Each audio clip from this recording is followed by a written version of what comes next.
Well, it is Friday, and many of you are probably thinking TGIF. Well, Roxanne Emmerich is here to say TGIM. Thank God it's Monday. She's here to help you put a positive spin on the start of your work week. The book, Thank God It's Monday, How to Create a Workplace You and Your Customers Will Love, is really about changing the entire culture of the workplace, isn't it? Making it fun again. Right. You know, it's amazing. I remember my very first day on the job. My shoes were shined. I was ready to go. I decided to set the world on fire, just like all of us. And then after about a couple of weeks, we discovered we work with people who are having some issues, whiners and complainers and people shooting wildly for mediocrity. And it doesn't take long, and we lower our standards, and we're shooting wildly there too. So this book is about how to get that new job feeling again and get everyone in the organization going that same direction. And this really changes your entire just emotional and mental outlook as far as work, right?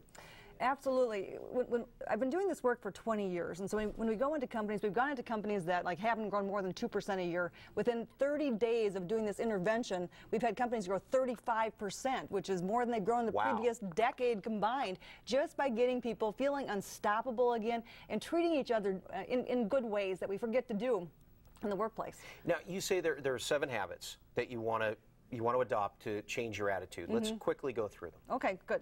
Okay, so the first habit that we want to take a look at is committing with all your heart. We forget what matters. You know, we forget to bring our whole self into work.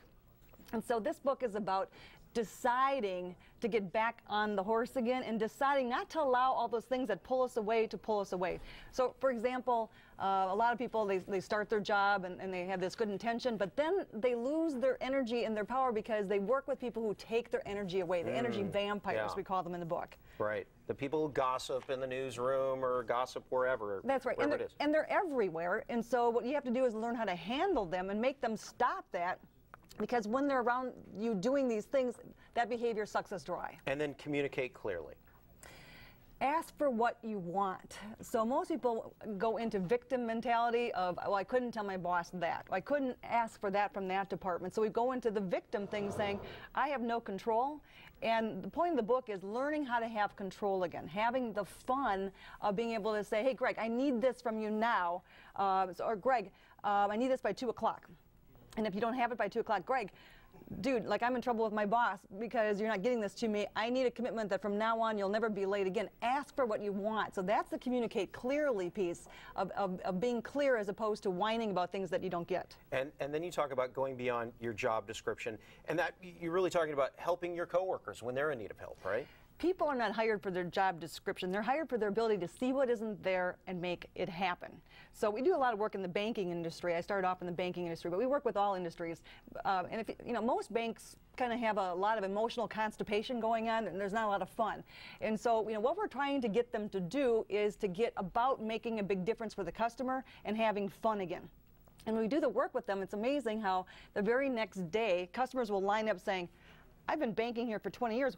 What just happened here? And people will line up afterwards saying, I've hated this job for 18 years. I can't wait to go to work tomorrow. So this book shows you how to get that new job feeling all over again so you can get the massive results that are needed during recession. And for business owners who help create a happy work environment, you say, I mean, they make a lot more money. So it's a win-win. Fun is not frivolous. Fun is about getting results. And so if you look at Southwest Airlines, who was the top performing stock for 30 years in a row, that's perfect evidence that it works. And so making it fun again so we can be light and have some joy in the workplace by having rituals of playfulness are very, very important. All right. Roxanne Emmerich, the author of Thank God It's Monday, How to Create a Workplace You and Your Customers Will Love. It just went #1 on Amazon, right? Went #1 on Amazon, made New York Times bestseller and Wall Street Journal bestseller, so it's going great. All right. And we're going to have free copies of the book on our raffle page after 11 a.m. Thank you so much for coming in. Thank you so much, Greg. Good stuff.